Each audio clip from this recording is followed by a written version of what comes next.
Bienvenidos y bienvenidas a Life on Mars. Yo soy Alex, el fundador de MarsBased, y volvemos a la carga este 2023 después de un episodio de introducción, de repaso del 2022, de predicciones para este año, de qué podéis esperar tanto del podcast como de la empresa, con este episodio que ahora venimos recargando y volviendo con las entrevistas y las charlas distendidas que tenemos, charlas casuales, orgánicas y free flowing que tenemos con amigos y amigas de la casa. En este caso hablamos con Xavier Capelladas, CEO de Nomo, una empresa que nació en el seno de InnoCells, que es la división de innovación corporativa de Banc Sabadell, que se dedicaba a hacer, es una fintech, básicamente, que ahora se ha convertido en un neobanco, también gracias a la adquisición por parte de Tailnom, un grupo finlandés cotizado en la bolsa de Helsinki, que se ha hecho con el 100% de sus acciones. Esto pasó hace unos meses para atrás, y con Xavier hemos podido hablar bastante sin tapujos, me atrevo a decir, de todo el proceso de M&A. Empezamos hablando de consolidación del mercado, de las fintech, sobre todo centrado en fintech porque fintech fue uno de los sectores que se consolidó durante 2021, sobre todo en el 22. Hemos visto a finales del 2022 otro gran player de Barcelona vendiéndose a BNP Paribas, como es la startup de Barcelona que se llama Cantox. Se vendió por, algunos dicen, 120 millones, que es el número que apareció en prensa. Pero hay otros sectores que se han consolidado muchísimo. Por ejemplo, el de las agencias. Y yo mismo comento la cantidad de propuestas decentes e indecentes que recibimos entre septiembre de 2021 y septiembre de 2022, prácticamente 12 meses de propuestas más o menos formales o de acercamientos a comprarnos a nosotros a MarsBased, ¿no? O sea, mucha preguntas, si estáis en venta, qué facturáis, podemos hablar, podemos conocernos por parte de players más o menos conocidos, algunas startups, algunas corporates, algunas de aquí, algunas de allá.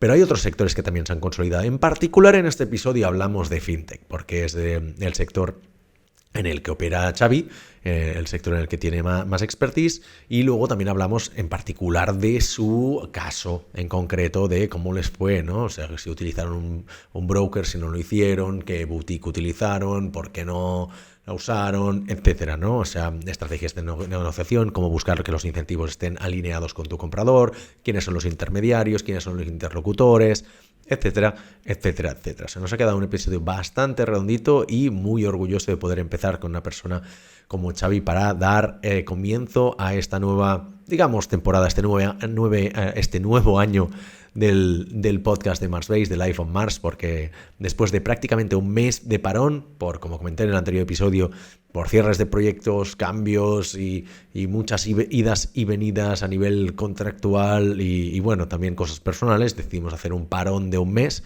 recargar baterías y aquí estamos. Así que podéis esperar que este año volvemos a la carga con energías renovadas y con las menos pausas posibles. Las que nos pida el cuerpo, sí, las que nos pida la cabeza también, pero a poder ser que podamos tener un año de contenido continuado y de la mayor calidad posible. Así que creo que empezamos con buen pie, empezamos con este episodio con Xavi Capelladas. Adelante.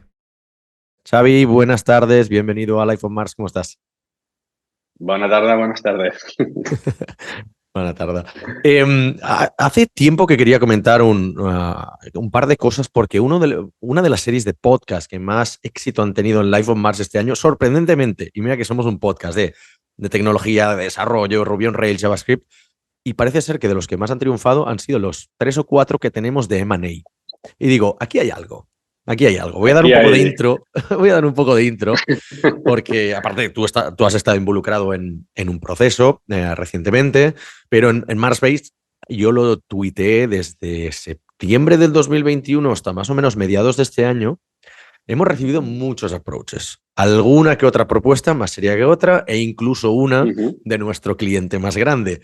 Pero es que eran como, no exagero, como 5 por semana. Era una locura. O sea, nos contactaba mucha gente, ha habido mucha consolidación de mercado y un poco vamos a intentar descubrir el porqué, ¿vale? A ver si nos ayudas a arrojar un poco de luz sobre esto. Pero bueno, si quieres dar un poco de visibilidad sobre lo que has pasado tú recientemente, luego iremos viendo etapas, pero cuéntanos un poco y luego iremos a preguntas más específicas.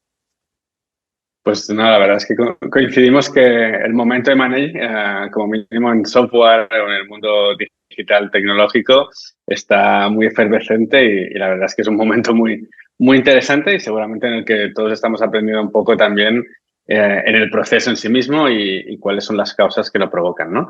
Como tú has dicho muy bien, nosotros justo pues vendimos, se hizo oficial en junio, vendimos Nomo. Nomo es un caso un poco particular porque nació dentro del Venture Builder de InnoSales, que pertenece al 100% del Banco Sabadell, y en un momento dado pues decidimos que a nivel estratégico era mucho mejor pues buscar una potencial venta, ¿no? Y la verdad es que nos pasó algo muy parecido a lo que tú estabas relatando hace muy poquito, ¿no? De que el mercado tiene muchas ganas de consolidación y recibimos muchas más llamadas pues interesadas en este proceso de venta y finalmente pues vendimos la compañía a Talenom, que es una empresa finlandesa que cotiza en el Nasdaq nórdico y desde hace pues prácticamente 6 meses hemos empezado esta nueva aventura con este nuevo grupo, ¿no? Y por lo tanto un proceso muy interesante, muy intenso, muy cansado, con muchos momentos de arriba y abajo, muy Dragon Khan, que decimos, pero la verdad es que muy, muy retador y muy interesante lo que hemos vivido y veremos lo que nos depara el futuro. De hecho, antes de entrar en específicos, pero una de las cosas que me fascina de la M&A es que pasas de no tener ni una puta oferta en tu vida a de golpe y porrazo te llaman muchísimas, ¿no? Y siempre dicen que hay como un umbral a partir del cual es cuando te empiezan a llamar, ¿no? Por lo general dicen que son las empresas, si son de producto, son de facturación más de 10 millones de euros. No sé si os aplica a vosotros, a nosotros decididamente no, o que es un mercado que está en efervescencia, ¿no? Entonces, claro, en nuestro caso seguramente, en vuestro caso era más el mercado fintech. En nuestro caso es que hay esta escasez de desarrolladores, de talento técnico y muchas empresas se han lanzado al mercado pues, para comprar. En el caso en Barcelona, sin ir más lejos, Factorial compró a nuestros amigos de Codegram, ¿no? Y bueno, se hicieron de golpe y porrazo con 15, 20 desarrolladores. Y bueno, a ver, ahora llevan un año y parece ser que ha sido una adquisición bastante, bastante buena para ambas partes, así que es una excepción, ¿no? Una rara avis dentro del sector. En el caso de FinTech, en concreto, en septiembre de 2021, Citadel Securities compra a Valuation Metrics, que es un cliente nuestro, entonces nos vemos inmersos en una vorágine de M&A, de procurement, de homologaciones, certificaciones y muchísima burocracia. Lo hemos visto y desde dentro, lo hemos vivido de dentro. Creo que también ha habido algunos, hemos tenido 3 o 4 clientes más que han vendido, pero de otros sectores. En el de FinTech en concreto, ¿por qué crees tú que 2022 ha sido un año tan voluminoso a nivel de deals? A ver, yo creo que básicamente hay un factor muy claro que es el de consolidación de mercado desde muchos puntos de vista y eso yo creo que es un poco el factor que desencadena un poco este tsunami de potenciales adquisiciones. Lo que pasa es que yo creo que ahí se mezclan varios temas que tú has mencionado un poco algunos de ellos, ¿eh?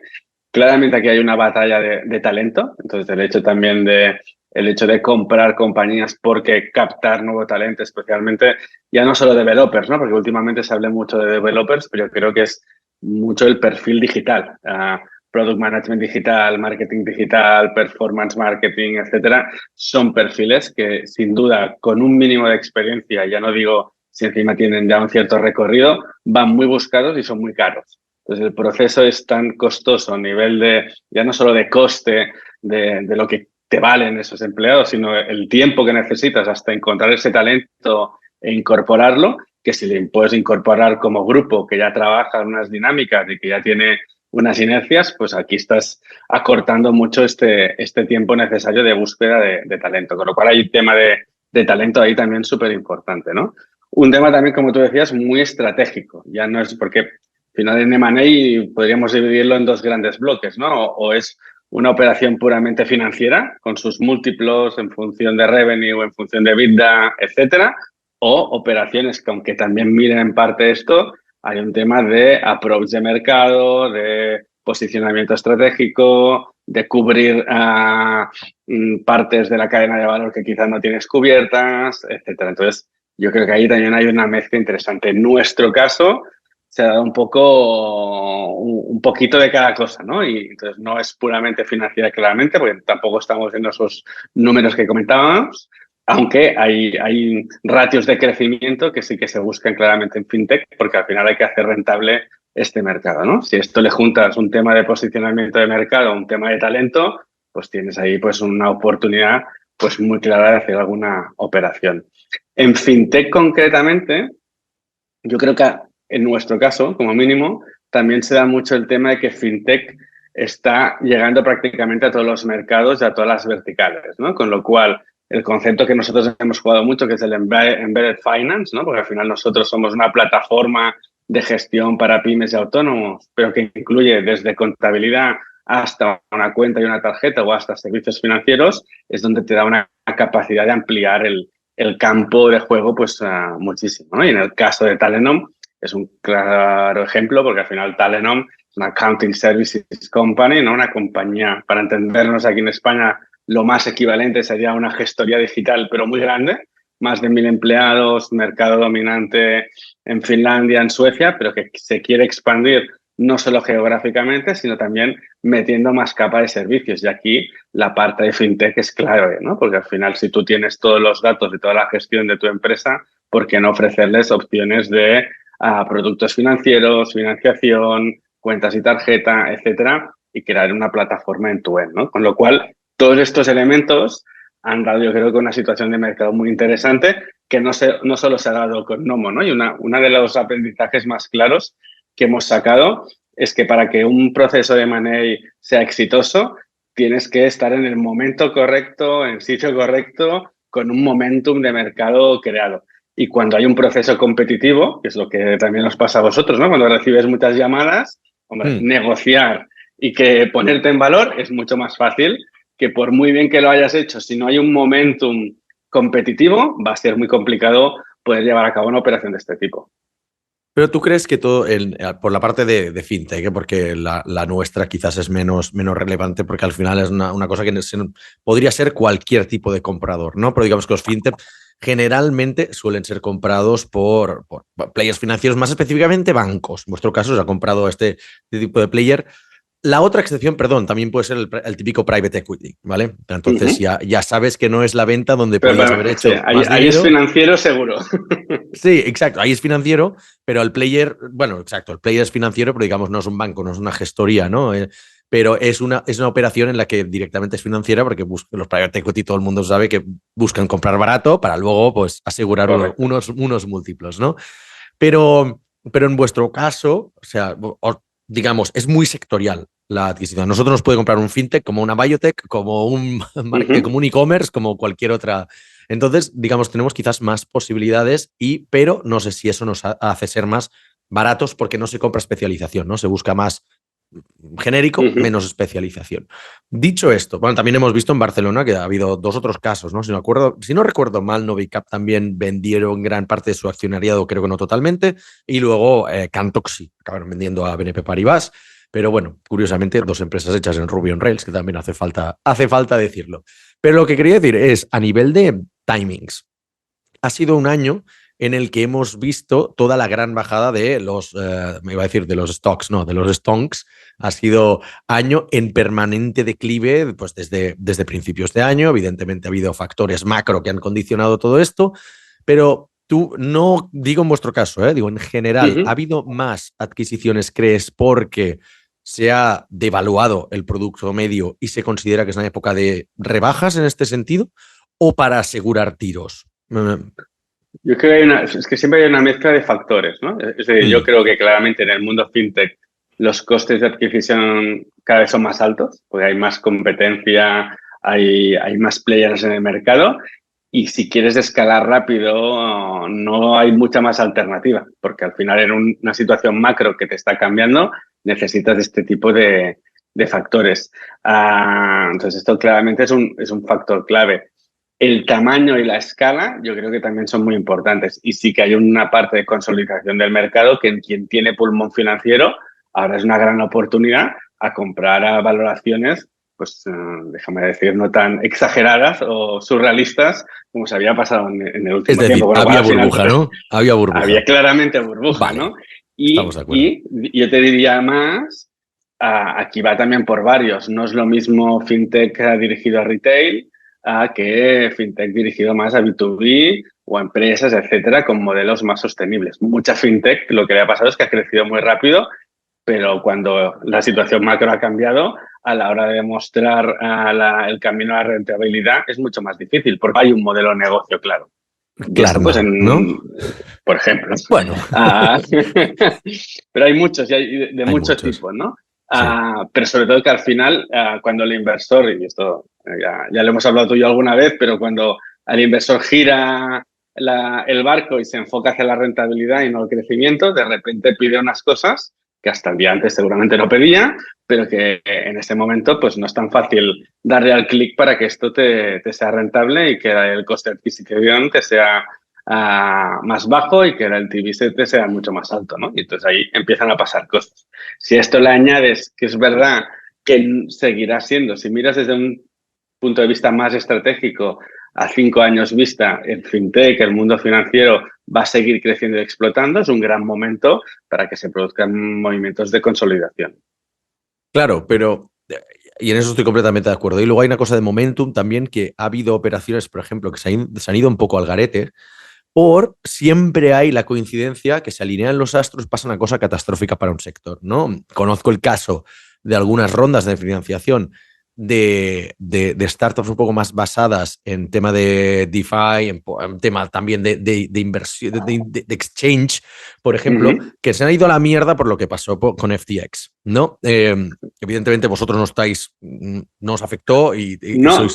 pero perdona que te sí. corté, pero es un tema muy interesante porque FTX, por Sí. ejemplo, lo que estamos viendo, que en principio, para entendernos, estábamos hablando de otro mundo y de otras historias que no nos debería afectar, pero estamos viendo que empieza a tener ciertas connotaciones en muchas empresas, rollo banking as a service, open banking, etcétera, muy vinculadas a la regulación, que digamos que el regulador hasta ahora había sido más generoso en su mirada, que a partir de hechos como de FTX, pues se lo miran de otra manera y aprietan mucho más las tuercas, y a partir de ahí, pues también se produce un efecto de ver que no es tan fácil montar servicios financieros sin invertir mucho en la parte de regulación, porque el regulador más tarde o más temprano te va a venir y pasa, como tú decías, un factor de este tipo que no controlas y por tanto ahí se aprietan mucho más las cosas. Y esto sí que lo estamos viendo indirectamente, nosotros no directamente, pero con partners con los que trabajamos, que esto ha cambiado radicalmente su visión de la jugada. Porque, claro, una de las cosas que pasa generalmente en el mundo, ya no te digo el mundo de emprendimiento, negocios en general y sobre todo en la inversión, que hay la narrativa dominante e imperante que dice que la regulación es mala, los impuestos son malos, la gente del gobierno son todos imbéciles, son unos vagos y todo esto. Entonces, ¿qué pasa? Que siempre acaba llegando un caso en que les quita, o sea, ya no que tengan la razón, pero generalmente pasa algo así y dices, ¿ves cómo hay que regular las cosas? ¿Ves cómo hay que hacerlo? Y te dirán, no, es que es la excepción. Ya, pero ¿cuántos billions se han defraudado por ¿Y culpa cuántos de salen estos y en ese cabrones? momento dicen, ahora nadie me asegura el dinero, ¿no? Porque pues no, evidentemente no. Claro, te decía, no, claro, no puedes, you cannot trust the banks, you cannot trust the government, no, pero tampoco puedes confiar en startups, tío. Y creo que es una cosa que lo sabíamos siempre, pero de alguna manera, pues cada uno barre para su casa, ¿no? Pero digo, joder, yo lo he visto en microescala, en empresas pues más bien pequeñitas y todo esto que ha afectado ahí, pero a nivel global, seguramente el terremoto de FTX es mucho más grande de lo que percibimos, porque allí ha habido ya investigación de, sí, pues la familia es como, no me acuerdo del apellido, Sam Bankman-Fried, ¿no? Si no recuerdo mal. Si no Su recuerdo mal, familia sí. es la principal donante al Partido Republicano, entonces ya están demócratas, entonces los republicanos ya están diciendo que si hubiera sido republicano pues ya estaría en la cárcel, pero los demócratas no, entonces los demócratas dicen una cosa completamente contraria y bueno, seguramente han llegado a discusiones en las que ya el nombre de Hitler ya habrá sido mencionado, como pasa con todas las discusiones en internet. Mi punto es el de, joder, ¿cómo se puede llegar a destrozar de la noche al día un mercado por un escándalo así? Parece ahora que Binance también está teniendo algunos problemas, ¿no? Entonces, a nivel de fintech, se acaba un poco digamos, el cuento este de que fintech era todo humo o que fintech era tan estable que tenía que destrozar a los bancos. Hay tantas narrativas. ¿Cuál es tu visión? Es decir, yo te diría que el crecimiento a cualquier precio obviamente se ha acabado. Perfecto. Pero eso en todos los sectores. Pero bueno. En todos. Podríamos entrar en el debate de el mismo que lo ha permitido, Ahora es como que se pone las reglas de la noche a la mañana y dice que ahora tienes que ser rendible, ¿no? Entonces ahí hay un poco de... Porque una de las cosas para mí más chocantes del escándalo que comentábamos es que había muchos venture capitals que han aceptado entrar e invertir en una compañía en que no se presentaban las cuentas, en que no se controlaban los movimientos que había, etcétera. Esto a otra escala en muchas inversiones aquí nos parece absolutamente increíble que esto pase con nombres de los más prestigiosos del mundo del venture capital, con lo cual aquí hay otra derivada detrás de esto, ¿no? Dicho esto, yo creo que el mundo financiero y fintech se va a seguir revolucionando y cambiando, pero con casos de uso y con modelos de negocio mucho más consolidados, porque yo creo que ya hemos pasado esa fase de la banca se tiene que digitalizar y seguramente muchas fintechs han ayudado a que se digitalizara. Pero si somos honestos, muchos bancos se han digitalizado y dan un buen servicio digital. Lo que aún falta es cambiar el modelo de negocio. Se ha dicho mucha parte de operativa bancaria mucho más digital, pero, por ejemplo, en España no hay un problema a nivel retail de abrir 1000 cuentas, tener 1000 tarjetas, digitalizarse. En el Reino Unido, por ejemplo, esto es otro escenario, es otro mercado, pero esto en España no pasa. Donde empieza a ser el reto es cómo cambias modelos, por ejemplo, de financiación. A día de hoy, las hipotecas se siguen dando de la misma manera que se daban hace 30, 40 y 50 años. Como mucho hemos evolucionado a tener un broker intermedio que te ayuda a buscar la mejor oferta, pero el modelo sigue siendo el mismo. Entonces, yo creo que hay que buscar modelos mucho más revolucionarios que transformen esto, ¿no? Y la financiación, especialmente en el mundo B2B, yo creo que aquí hay un espacio a recorrer súper interesante, ¿no? Al final, un Klarna, por ejemplo, sin haber llegado a eso, pues ha empezado a tocar cosas de cómo cambia el concepto de financiación versus la tarjeta de crédito de toda la vida. Bueno, pues yo creo que ahí iremos viendo más cosas. Ahora, a cualquier precio y que simplemente por ser digital eres mejor que un banco tradicional, yo creo que esto ya no cuela. No, esa fue la época de los 2014-2015 donde explotaron los neobancos porque, uy, somos súper rápidos y te dejamos que saques dinero en cualquier banco, en cualquier cajero en Bali porque estaba hecho para nómadas digitales y poco más y tuvieron su época de oro ahí.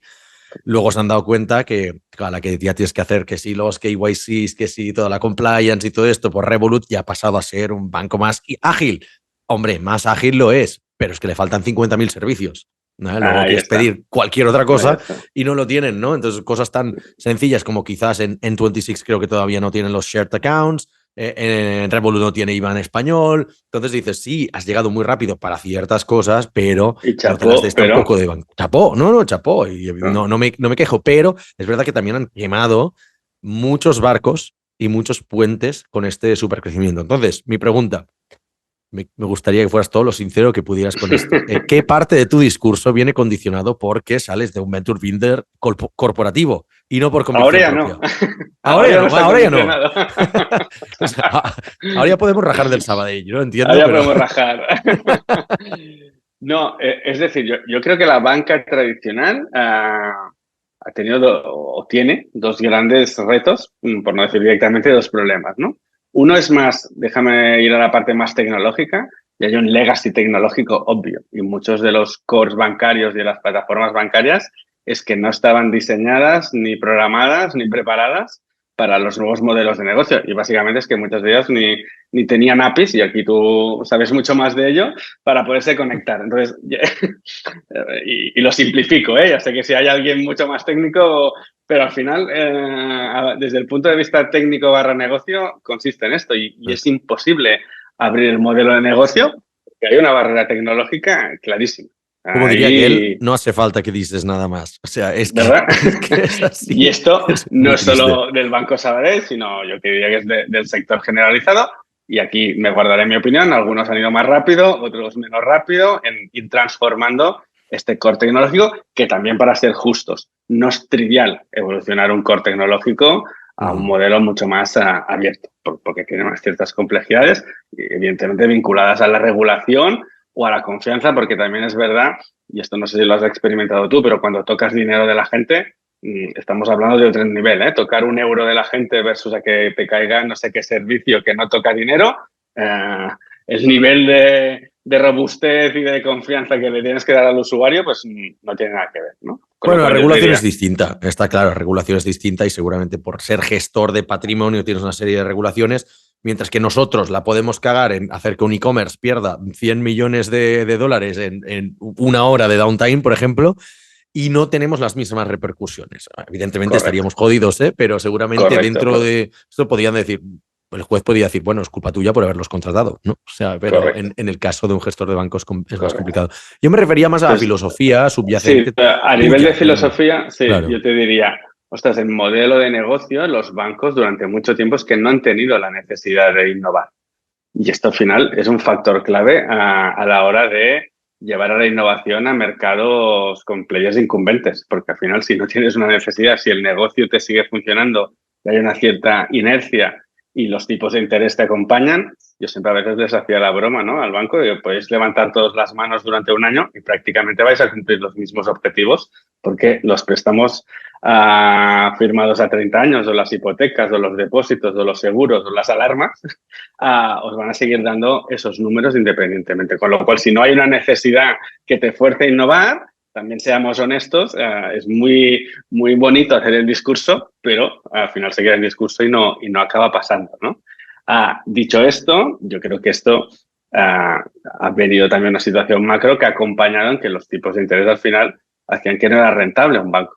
Con lo cual, ahí es cuando te fuerza a buscar alternativas y a darte cuenta que si tú no te mueves, otros te van a desintermediar. Porque es verdad que plataformas, pues desde un Shopify, desde un Netflix, desde distintos verticales de mercado, si le meten capa financiera ahí sí que te van a tocar en modelo de negocio. Y ahí yo creo que está el gran reto de los bancos de cómo llegar a mercados distintos de otra manera antes de que se desintermedien otros, ¿no? Porque si al final tú estás utilizando un e-commerce y utilizas Shopify de turno, ¿por qué no ellos te pueden dar préstamos o líneas de crédito en función de lo que facturas y no tener que necesitar un banco? Y ahí sí que es donde pierdes tu valor. Y ahí yo creo que es donde está el gran reto. Y esto afecta, pues en nuestro caso, a autónomos o pymes y en mil otros verticales que pueden existir, ¿no? Una de las... No, completamente de acuerdo. Y cuando dices tú el tema de desintermediación, joder, me ha salido bien a la primera, ¿eh? Es una palabra que me cuesta mucho, una internacionalización, por ejemplo. Pero es que un problema bastante común que veo en fintech, bueno, por lo general en todas partes, pero en fintech te lo pintan como que es más obvio. Cuando alguien está solucionando un problema en fintech es como, es que no lo ven los bancos, sí, no pueden hacer esto y nosotros lo hacemos súper bien y tal, y dices, es que al banco no le interesa generalmente, ¿no? O sea, no sé, avance en nóminas, ¿no?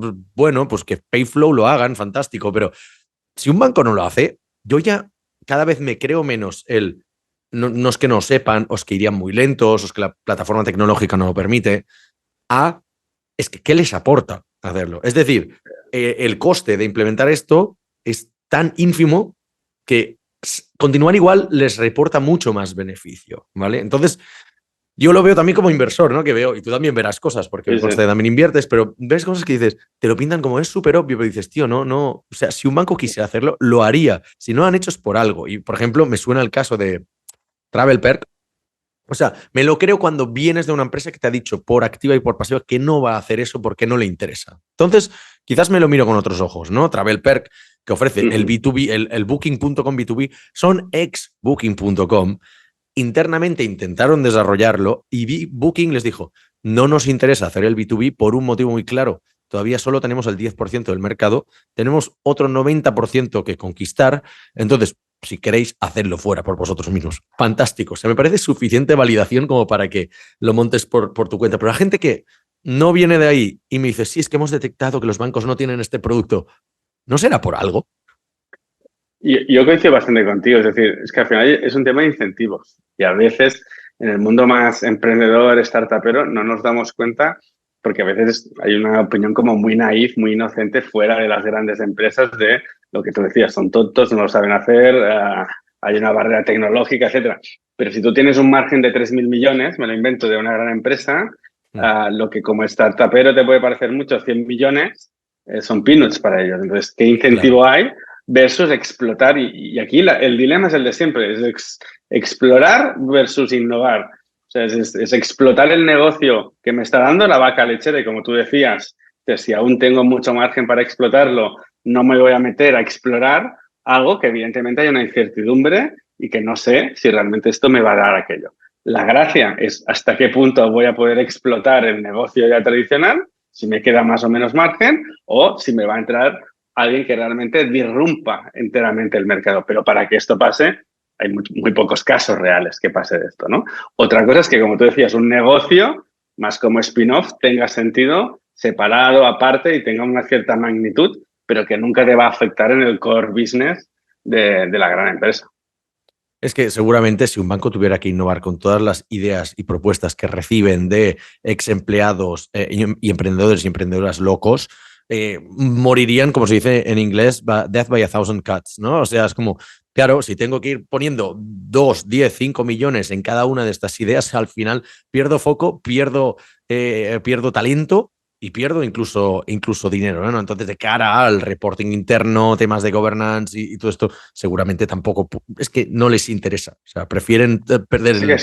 esto yo creo que pasa, sí, en los bancos, en cualquier gran corporate, ¿no? Al final, ¿cuál es el incentivo que tienen los directivos del comité ejecutivo para innovar? Ninguno. Esto yo ahí soy muy crítico, de decir, para que funcione mínimamente algo de innovación en una gran corporate, o se lo cree muy claramente el CEO, o se lo cree muy claramente el comité ejecutivo y esto lo traslada en un plan de incentivos para ellos y para las unidades de negocio, o esto no va a pasar, porque si no, entonces se queda en discurso, pero si el director de la unidad de negocio de turno, su incentivo es cumplir el margen comercial X y eso vincula a su bonus y vincula el bonus de su equipo y de su departamento y su proyección interna, que me expliquen dónde está el incentivo real para innovar. Y esto es así. Y la realidad es muy cruel y muy dura, pero no podemos permitirnos discursos naif de ahí vas y les vas a explicar lo que es el futuro y te van a hacer caso y van a poner en peligro su proyección. Y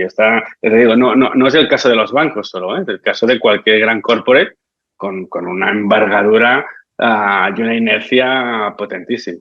De hecho, eso, mira, nosotros que organizamos el Corporate Innovation Summit, ¿no? Una vez al año y de puertas para afuera alguna vez se ha comentado, o incluso aquí en el podcast hemos tenido un par de personas que lo han comentado, que prácticamente todos los proyectos de innovación corporativa, de corporate venturing, salen bien por una cosa solo, porque a nivel de publicidad les ha salido a cuenta. Punto. O retención incluso del talento. Pero no por haber cuando lanzado haces cosas. esto, pues no transformas la compañía, ¿eh? No, absolutamente. Pero claro, entonces, si la KPI es retorno económico, por ejemplo, bien, el problema es que seguramente la KPI no sea la adecuada, ¿no? Pero dicen, bueno, si hemos conseguido mantener o tener a nuestros empleados más contentos porque innovamos, hacemos hackathon y hacemos mierdas de cara al público, los hemos retenido en la empresa y hemos ganado en publicidad. Por ese millón que habíamos puesto, nos ha retornado 2. Fantástico. ¿Qué has lanzado? Nada, absolutamente nada. Entonces, claro, ¿qué otros KPIs podríamos tener ahí, no? O sea, porque algunos sí se involucrará el equipo directivo, pero lo mismo sea, bueno, hago una mentoría una vez al mes. Pasa que para mí hay dos factores importantísimos aquí, que uno es el sense of urgency, es decir, que la gran empresa tenga la sensación de que se le acaba el negocio y entonces te aseguro que se activan las palancas necesarias para, hostia, que esto se hunde, entonces sí que de repente vamos a innovar. Y como siempre, al final, porque al final la diferencia entre un innovador en una gran corporate o en una startup es que si te juegas la vida o no. Y esta sensación de urgencia y esta sensación de no haber más margen es lo que te puede llevar un poquito más allá. Es la única diferencia porque conceptualmente es lo mismo. Entonces, ahí es súper importante esto. Y luego, el segundo factor o incentivo para mí es que cuando se intenta innovar dentro de una gran compañía, realmente tener la capacidad de hacer un business case que irrumpa realmente en la P&L, la cuenta de pérdidas y ganancias de la corporate. Porque si vas al final a impactar en 1 millón de euros de algo que factura 10.000, no. Entonces, el discurso ahí es incorrecto por parte del intraemprendedor, porque tienes que buscar algo que realmente transforme o que ayude a generar una nueva línea de negocio. Dicho esto, como todo, la teoría es fácil y la práctica es muy difícil y además dile que esto va a generar miles de millones, porque no lo sabes. Como buen emprendedor, al final, o innovador, lo que estás es gestionando la incertidumbre, ¿no? Y buscando un espacio de mercado que muchas veces no sabes cuantificar suficientemente con antelación. Absolutamente. Y volviendo un poco al tema de vuestra venta, vuestro proceso de money, ¿vale? Hasta que no tenemos casos, hasta ahora no habíamos tenido casos pues de alguien que sale de un vehículo como el vuestro, sino que generalmente ha sido pues la típica startup pues, que se ha vendido y bueno, pues claro, lo hacen con más o menos independencia, contratan su broker, gestionan el proceso, si es primera vez esto, si es segunda vez lo otro. En vuestro caso, ¿hasta qué punto ha condicionado el hecho de haber salido digamos, de dentro de algo como InnoSales, que al final es Bank Sabadell, ¿no? ¿Os ha condicionado a nivel de las ofertas que podíais mirar? ¿Os ha dado más autoridad, quizás más reputación? ¿O al contrario, os ha reducido la calidad de deal flow? ¿Qué crees? Yo creo que hemos tenido un proceso muy transparente y muy neto en este sentido. La verdad es que ahí recibimos el mandato, incluso estuvimos mirando si tenía sentido contratar alguna boutique y al final decidimos hacerlo internamente, ¿no? También porque vale. el propio conocimiento del mercado y lo que decías, el momentum, ya antes de plantearse la situación ya teníamos alguna llamada interesada y en el momento en que lo abrimos, pues la verdad es que fue relativamente fácil tener ofertas. Y en este sentido, lo que pactamos con el banco no nos ha condicionado mucho a potenciales compradores, hasta incluso hemos llegado a negociar hasta niveles avanzados con otros bancos que también estaban interesados en comprar, ¿no? Que aquí podría haber un conflicto de interés claro, pero la situación se había acordado que si esto no interesa hay que ser abiertos en darle salida y que pueda haber otra gente interesante. Sí que hay más un tema a veces de reflexión de, o sea, ¿por qué os deja escapar al banco si sois tan buenos, ¿no? Esto sí que, en este sentido, hay que dar como más argumentos en este sentido, y esto es cierto, y lo hemos tenido que vivir. Lo que pasa es que también es verdad que por poco que conozcas el entorno, el mercado, el player, etcétera, pues también entiendes los condicionantes que en otro entorno pues no tendrían sentido.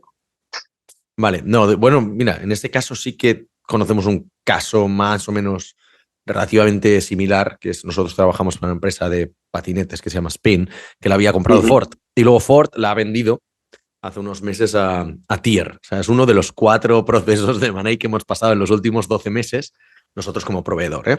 Sí. Y claro, tú puedes pensar, hostia, Ford, ahí el mensaje en la narrativa imperante fue la de Ford se ha desprendido de su juguete. Compraron una startup, aprendieron más o menos internamente, ya te digo que no les hicieron ni puto caso, pero y en este caso fue como, bueno, pues lo mal vendemos a otro player que, mira, al final pues se va a aprovechar algo de la tecnología, equipo y 4 cositas más, ¿no? Y quizás algo de cuota de mercado.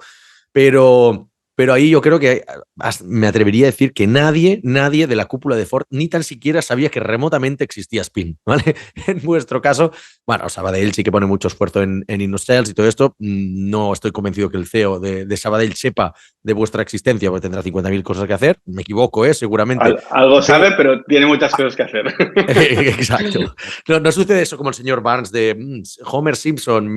No me suena ese nombre, ¿no? Cuando le mencionan el tuyo. No, pero que quiero decir que al final es lo que decías tú, ¿qué incentivo tiene el CEO del Bank Sabadell como para saber las startups que pasan por InnoSales? Y en este sentido, no había caído, O sea, que probablemente os juega más en contra que el Bank Sabadell se quiera desprender, aunque técnicamente no sea eso. ¿Y qué argumento utilizasteis? O sea, ¿cómo se pudo combatir nos ha comparado esto? también porque ahí, ya te digo, hemos tenido mucha transparencia con la cúpula directiva del banco. Sí. Y es verdad que también hay noticias públicas de que el banco también está haciendo muchas desinversiones, ¿no? Se ha vendido el negocio de renting, se han vendido el negocio de inmobiliario, de real estate, se ha vendido incluso los que somos de Barcelona, ¿no? La torre del Banco Sabadell de Diagonal con Balmes, pues se la ha vendido. Entonces, hostia, no sabía. Discurso... ¿Se han ido a un coworking o qué? Casi.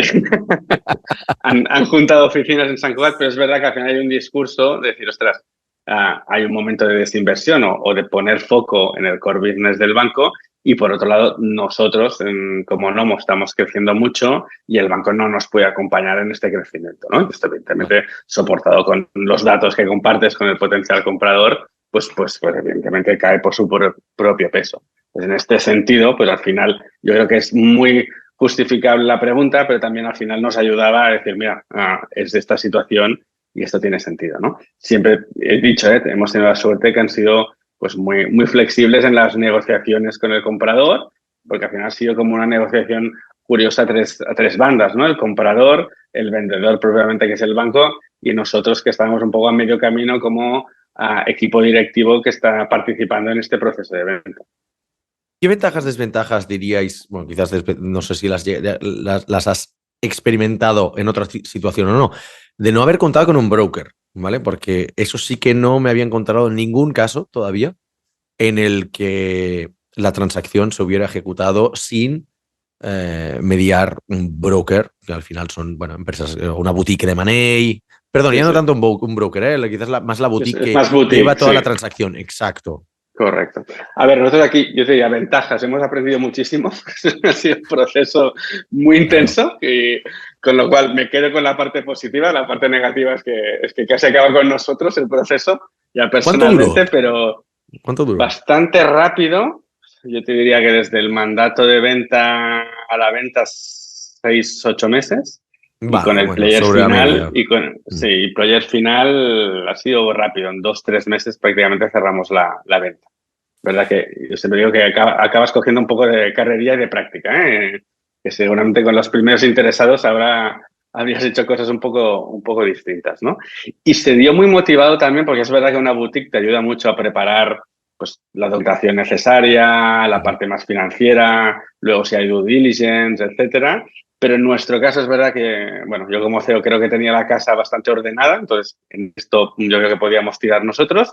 Y luego, muy importante, porque una buena boutique lo que te hace es abrirte al mercado, ver qué potenciales players había interesados, y en este sentido nosotros que este trabajo lo teníamos muy hecho, era más fácil coger yo el teléfono o empezar a hablar con ciertas personas del mercado, que al final una boutique casi yo le tendría que haber trasladado cierto conocimiento y ellos hacer lo que yo habría hecho directamente, ¿no? En este sentido. Y enseguida aparecieron muchos grupos interesados. Pero ya te digo, aquí sí que es verdad que el momentum, para ser justos, te ayuda muchísimo. Porque en este sentido era fácil saber a quién llamar o directamente te llamaban a ti, ¿no? En el momento en que, bueno, sabías tocar ciertas piezas para dar a conocer en el mercado que podía haber esta opción. Claro, pero una boutique, por ejemplo, te da un par de cosas más que quizás no sé si habéis necesitado o no. Una es median por ti, o sea, negocian por ti, entonces la relación se erosiona menos entre tú y el potencial comprador. Y quizás hay esperemos que no haya efecto teléfono, pero sí que es verdad que tú les puedes decir, oye, consigue esto es innegociable, esto hasta aquí puedes gestionar o negociar y tú te olvidas un poco. No, es que no te olvidas, porque al final tienes que firmarlo tú. Y la otra es que te da el signal, o sea, te ayuda a dar un signaling positivo. Por ejemplo, el de ya tener las cosas preparadas. Te dirán, oye, para tal semana sabrás que te pedirán esto, entonces ten esto preparado, ¿no? En ese sentido, no sé. Estoy de acuerdo contigo, pero es verdad que yo quizá por mi background ya tenía cierta experiencia en lo que podían llegar a pedir, entonces en esto más o menos estaba controlado. Y lo de negociar, ahí quizás discrepo un poco, te entiendo, es verdad que los puedes usar, ¿no? Como perro de presa para que negocien y digan cosas que tú quizá no te quieres atrever a decir para no deteriorar las relaciones. Pero yo también creo que es muy importante, sobre todo si hay un proyecto de futuro, que al final quien se va a casar eres tú. Entonces, la relación directa y vamos a tratar los temas complicados directamente, porque luego no va a existir este intermediario. El día más uno desaparece. Y con lo cual, el noviazgo vamos a llevarlo directamente sin intermediarios, ¿no? Bueno, pero por Y otro dicho lado te esto, permite mantener evidentemente, foco, ¿no? sí, hay deals y deals, ¿eh? Y creo que una boutique es muy necesaria en según qué situaciones, ¿eh?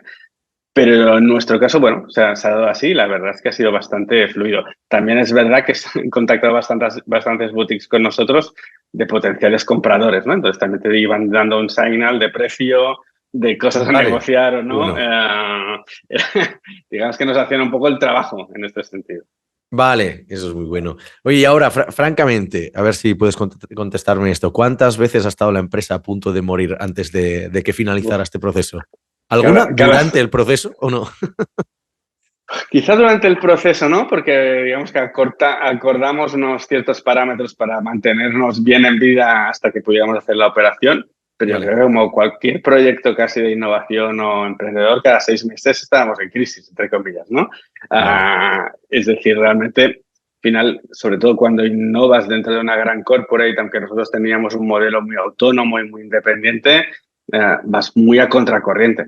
Con lo cual, cada 6 meses, cada año, ni que sea para negociar la siguiente ronda o en este caso más budget interno, pues había movimientos fuertes y luego la propia disputa, la propia pelea en el mercado para crecer, ¿no? Y para construir producto, para construir servicio, para captar talento. Es verdad que en este sentido nosotros hemos jugado a una sola carta porque nuestra financiación venía del banco, con lo bueno, siempre he dicho, y con lo malo, ¿no? Que no tienes, quizá tienes un punto más de seguridad porque viene de ahí la financiación, pero tampoco a veces tienes más cartas a jugar, ¿no?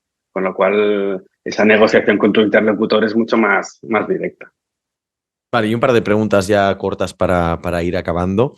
La primera es, cuando tú ya, dentro de unos años, en muchos años, porque ya sabes que ahora te tienes que quedar en la empresa, estás súper comprometido, crees en el proyecto a largo plazo. Bueno, cuando dentro de 15 o 20 años decidas salir del proyecto, por lo que fuera, y crees otra empresa y la vuelvas a vender, ¿qué es lo que, en qué no la vas a cagar? O sea, ¿qué aprendizaje te llegas de ahora para decir, vale, la próxima, esta, no me la cuelan?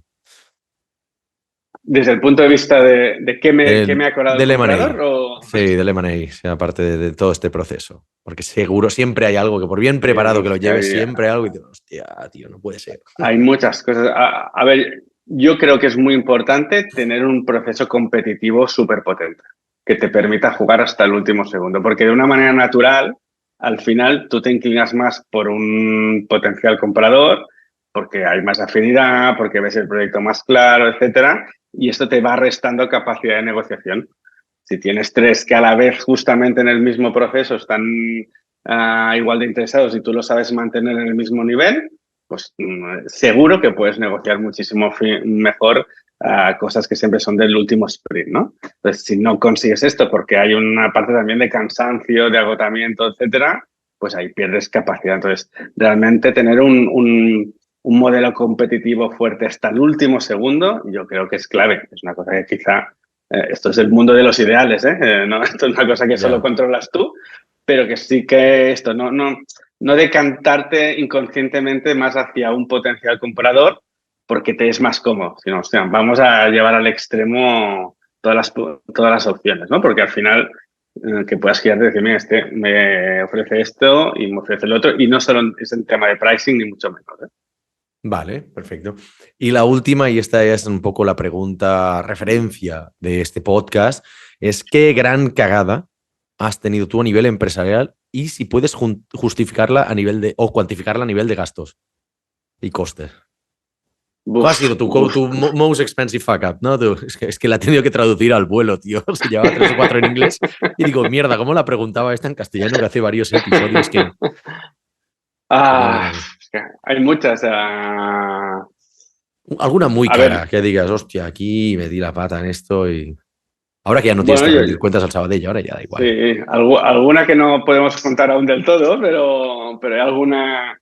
Escoger algún partner para dar servicios financieros que nos ha salido cara la broma porque no estaban al nivel que pretendidamente deberían estar, a muchos niveles, uno de ellos regulatorio, etcétera.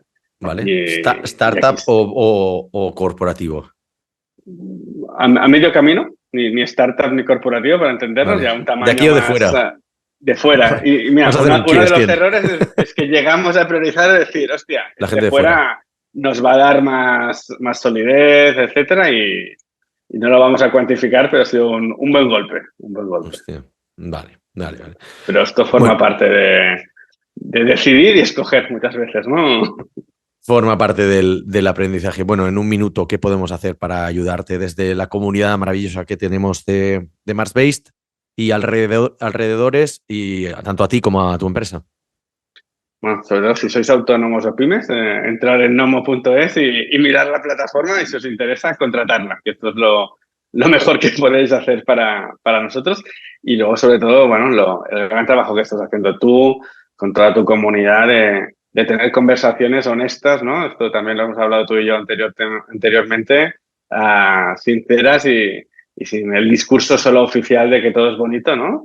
Yo creo que hay que conocer lo bueno y lo malo y que las cosas son muchas veces muy difíciles y que necesitas hacerlo bien y tener suerte, las dos cosas. Sí, bueno, y por otro lado también necesitas la independencia financiera y contractual que te permitan decir todo lo que Correcto. quieras y puedas. Y también tener poca decencia en este sentido, como tengo yo, porque o sea, hay gente que tiene independencia, pero dice, bueno, pero no lo voy a decir porque no me quiero mojar, ¿no? Y pues, perfectamente respetable. Entonces yo creo que también es una combinación de todo. O sea, agradezco tus palabras, pero creo que también es el de esto. Hay gente que igual, pues bueno, no le apetece meterse en fregados y hay gente que, bueno, pues todavía tenemos que aprender seguramente en este respecto y bueno, ya, pues yo me meto y ya Pero cuando yo me creo que caigan es collejas ya hablaremos. es la manera como la que se aprende, ¿eh? Porque si hacemos historias idílicas, o sea, también hay gente, creo que tenemos una responsabilidad con los nuevos emprendedores para que Claro. entiendan que las cosas no son de color de rosa y que no, y que las cosas cuestan y que la realidad es mucho más dura de lo que parece, ¿no? Y que ya está, que forma parte del juego y lo tenemos que asumir. Exacto. Y que evidentemente hay un upside, tampoco sabría decirlo en castellano, ¿no? Como un mejor escenario posible en si las cosas van muy bien, pero claro, que el downside también es bastante jodido y hay gente, como Totalmente. decimos nosotros siempre, que tiene más o menos fichas en la partida de póker, que es la vida. Así que bueno, responsabilidad y seny a la hora de emprender, porque es que si no, hay gente aquí que se lanza. Y una de las cosas que, como conclusión, que nos aporta la consolidación de este mercado también es de la que va a haber menos emprendedores turistas, ¿no? Hemos visto el concepto de Tourist VC, ¿no? Los Venture Capital que se apuntaron al carro de que todo iba bien, lanza un fondo y bueno, más o menos asegura un retorno decente. Ahora cada vez va a ser más complicado. Entonces, menos Tourist Business Angels, menos Tourist VCs y menos Tourist Entrepreneurs, con lo cual quizás la calidad media de la startup también va a subir. Yo estoy de acuerdo con esto, ¿eh?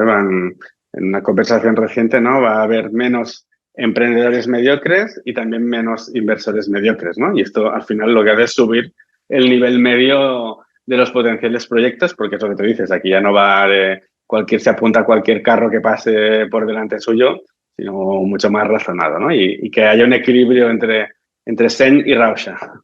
Exacto, perfecto. Oye, Xavi, muchísimas gracias.